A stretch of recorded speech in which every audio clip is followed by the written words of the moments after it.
My best man proposed to the maid of honor at my wedding, so I pretended to forgive him and waited a full year so I could announce our pregnancy at their wedding. The moment it happened, I was cutting the cake. My wife Bridget and I had just finished our first dance. Everything was perfect. Then Donovan tapped his glass and asked for the microphone. I thought he was giving another toast. Instead, he got down on one knee in front of Penelope and pulled out a ring. The room erupted in applause. Bridget squeezed my hand and smiled, whispering how romantic it was. I stood there, knife in hand, watching my oldest friend steal my moment, watching cameras pivot from us to them, watching our wedding become a footnote. Donovan found me later by the bar. "Dude, I'm sorry," he said, not sounding sorry at all. "It just felt right, you know? The energy was perfect. The energy, at my wedding, that I'd spent $47,000 on. No worries," I told him, clapping his shoulder. "I'm happy for you both." That night, Bridget cried in our hotel room, not because she was upset, but because half our guests had left to celebrate with Donovan and Penelope. Our send-off happened with maybe 30 people. The photographer had already packed up following the newly engaged couple. I held my wife and made a decision. 3 months later, Bridget told me she was pregnant. We'd been trying since the honeymoon. I was thrilled until she suggested we announce it at Sunday dinner with her parents. "Actually," I said carefully, "let's wait. I have a better idea." Donovan had asked me to be his best man. Of course I said yes. I helped him pick the venue,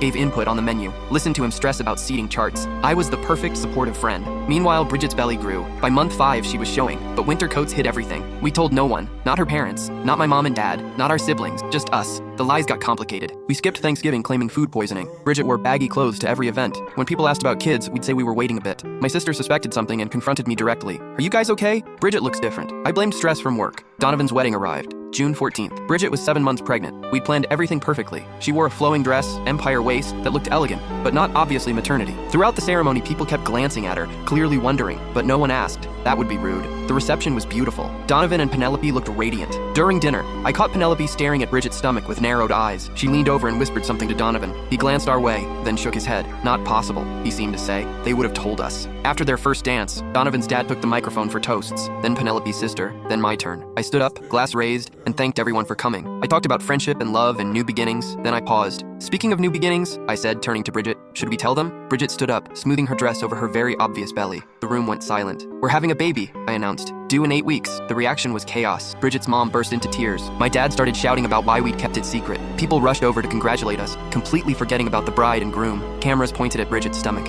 Everyone wanted to touch, to ask questions, to celebrate. I watched Donovan's face turn red, watched Penelope grip her bouquet so hard the stems cracked. I raised my glass to them from across the room. Donovan caught my eye, and I saw the exact moment he understood. The smile on my face told him everything. Their photographer kept taking pictures of us instead of them. Their cake cutting happened while people were still crowding around Bridget. Their send-off was an afterthought. As we left, Donovan grabbed my arm. "You planned this," he hissed. "Of course I did," I said simply. Then Bridget and I walked out to our car, where I'd tied cans to the bumper and painted "Baby on Board" across the back window. We named our son Theodore. He's 3 now. Donovan and I don't talk anymore. At Theodore's first birthday party, someone asked if Uncle Donovan would be there. "Who?" I said and changed the subject.